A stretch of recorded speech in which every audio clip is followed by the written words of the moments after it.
welcome back to the second part of our interview with Kara Woods here on Prescott Talks at Prescott E-News.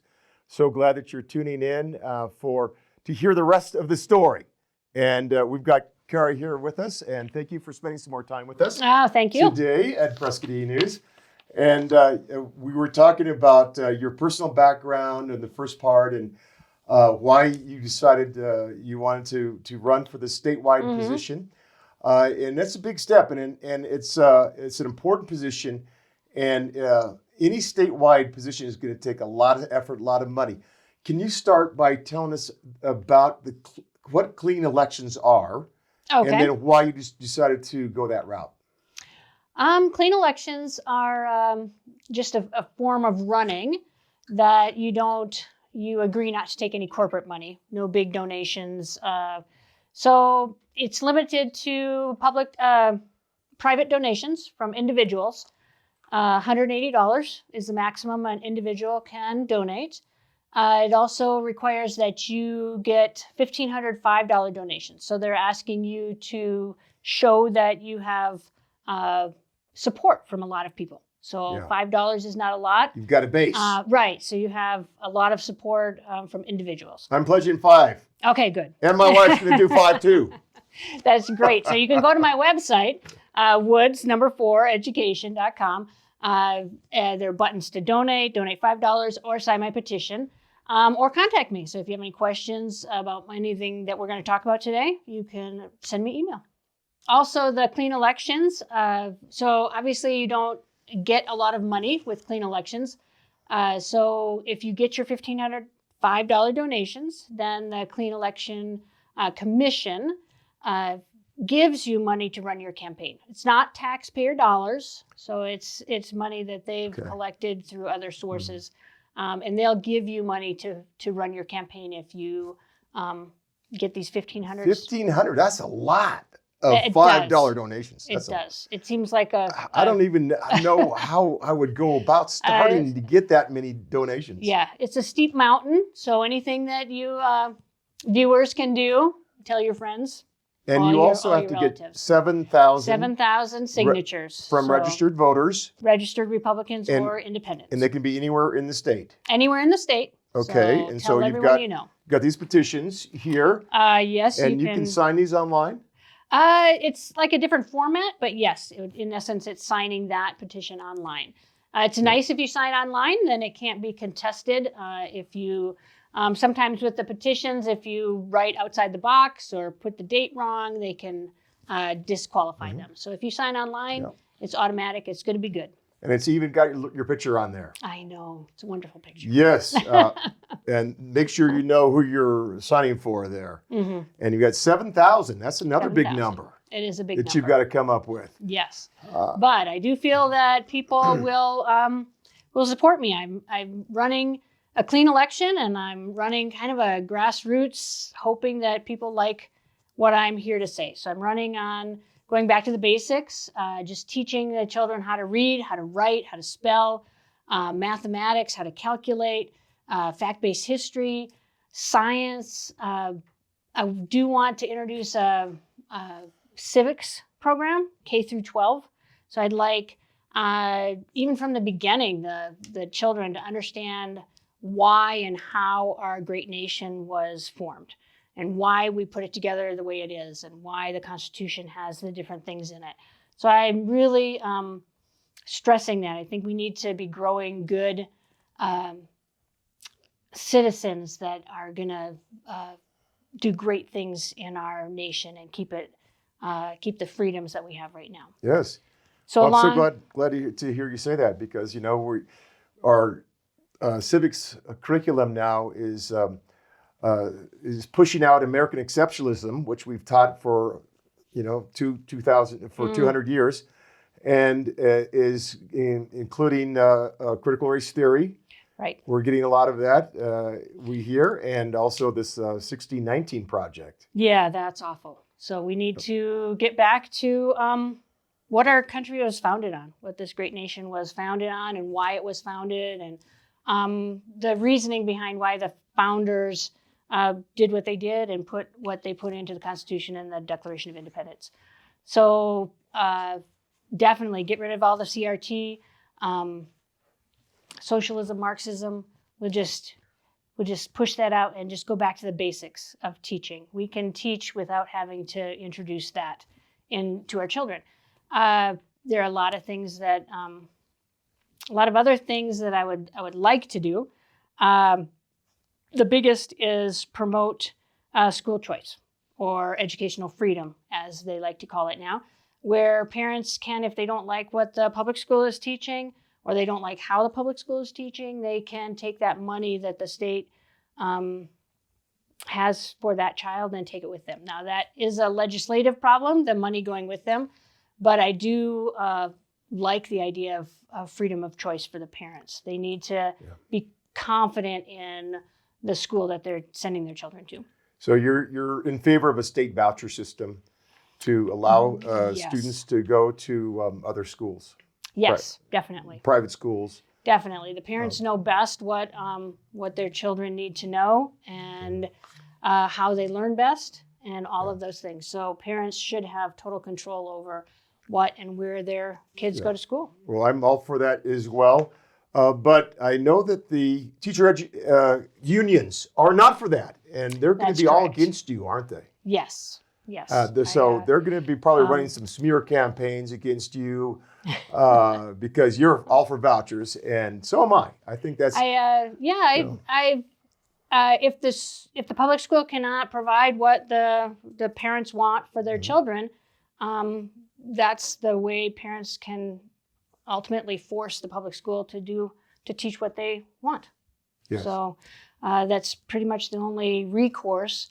And it is a country led and ruled by the people. So we need to have that power. That's the only power that the public has right at the moment. Yeah. Another thing that I do want to go into is the gender controversy. So as if I was elected superintendent. Let's just say the whole name, okay? Superintendent of Public Instruction. Yes, Arizona Superintendent of Public Instruction is what Carr is running for. It's a statewide position. It is the most powerful position in education in our state.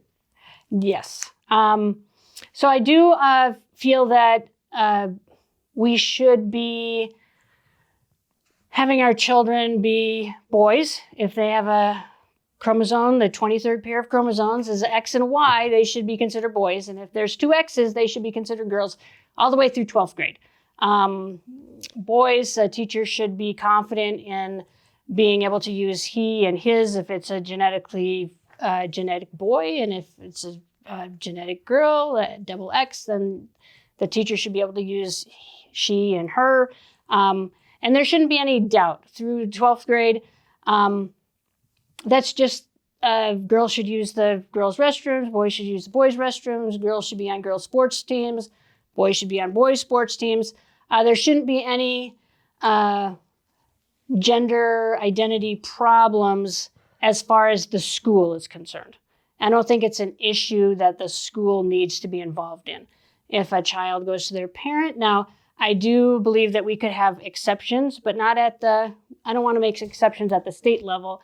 That should be something done at the school level. So if a parent wants to come in and say, my child really wants to be called Joe and her name is Amy, then that should be something that the school could make an exception for and that teachers could do. But at the state level, I don't believe that that's something that we need to be involved in for education.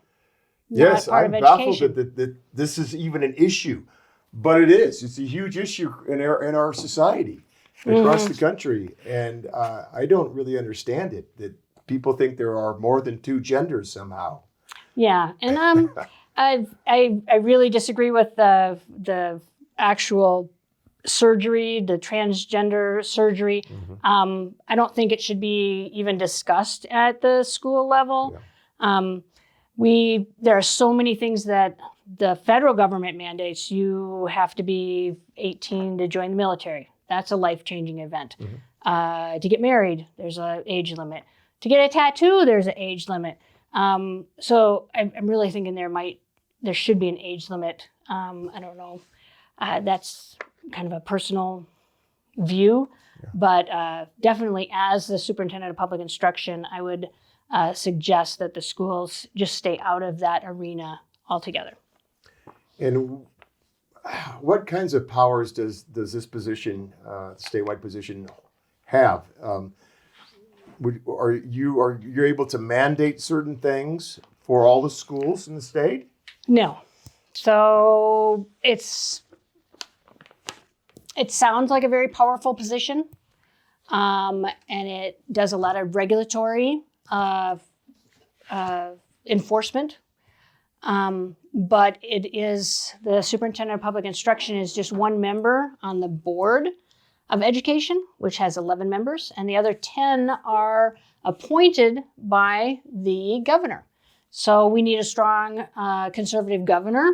So that's a hint for a strong conservative governor to place 10 other people on that board that we can get some things changed. Right at the moment, we have over 200 failing schools.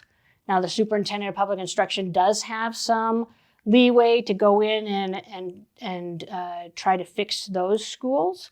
So I have some ideas about curriculum changes that I might try and implement there. So the superintendent has some leeway right there.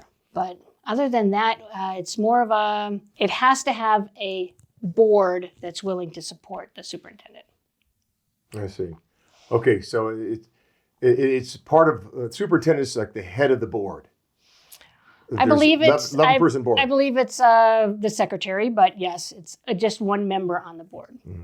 Okay, an 11-person board. 11-person board. Okay, and those other positions are appointed. Appointed by So the superintendent is elected, and then the others are appointed by the governor. Right. Okay, very good. And what's your platform? Because I know you've already mentioned some major ones, some major important things with the civics. And what else are you wanting to achieve? Just back to the basics, a good, strong education. Remove the CRT and the 1619 project from the history, so back to fact-based history. The boys are boys and girls are girls, vouchers, parental choice in education, and that's about it. Okay, well, those are some really good points. And I love that you're doing this platform because I just like every one of them. And I think they're so important in school. I've been in education for most of my life. And these kinds of values that we have in our schools are very important. A lot of people talk about funding of schools, the state funds schools, and I believe we're number 49. In 48 or 49, 40, depends 49, on right, which right way at the you bottom look of the at list it. there. That's true. Of per student funding from the state. Mm-hmm. Okay, so is that, and I know that funding is not everything.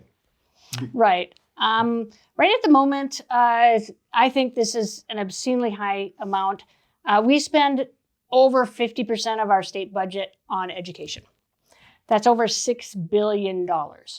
I really think that by using money wisely, that we can educate our children better and get them a better education within that budget.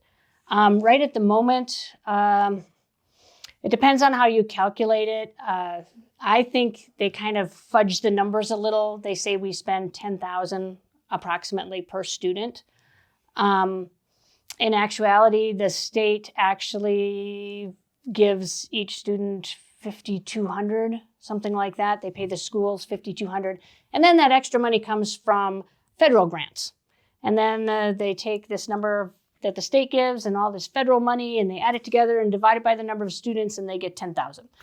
So I think it's kind of fudgy, but I would like to not have any new taxes for education. I would like to be able to streamline the processes that we use right now, some of the divergent funding that may not be necessary for just the basics of education. We can cut those out and we can fund schools to the necessary amount. Now, I do believe that we pay teachers not enough. I moved from San Antonio, and I was a public school and teacher in high school. And I came here and taught in public school, and I took a $10,000 pay cut just to come to Prescott. Prescott's cost of living is high. They pay more in Phoenix for teachers. It's just very, very wonky. We also have a teacher shortage. So I know the Superintendent of Public Instruction is over that certification process, and they make regulations on the what needs to be done to be certified.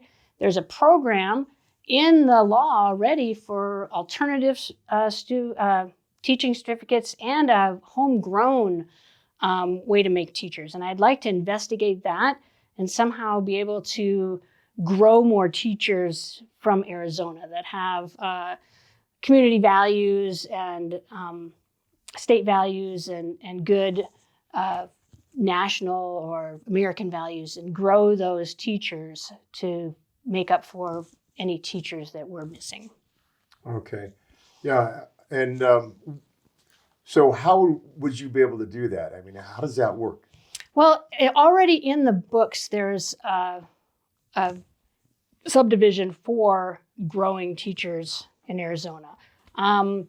The county, right at the moment, is trying to implement a program where aides can become teachers through taking some courses, and they take that experience from being an aide.